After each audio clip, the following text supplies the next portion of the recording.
If you have to hire some resource for Google Ads, what's the first attribute you look into the individual? Great question. So I guess you want to expand your team. So there's two ways you can hire people. Sometimes, quite often, we will hire somebody who doesn't know anything. So we train them, we teach them our systems, our workflows, and so on. It may take them a little bit of a while, 6 months to a year. So we start them as an intern, as a junior, and then as they get the confidence, they get better, we progress them with the job as well. Sometimes you need somebody who is good.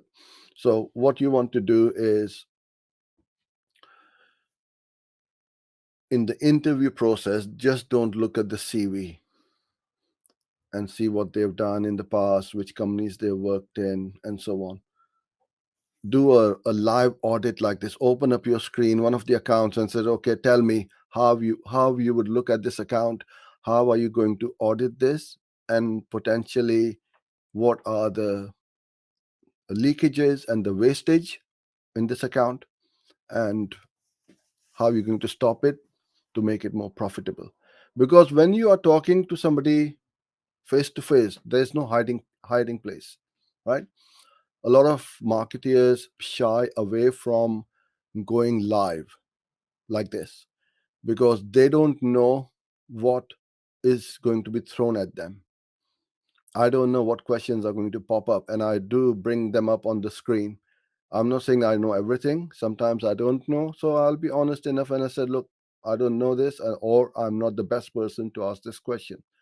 So it's no shame in not knowing anything. It's just you keep on learning as you go.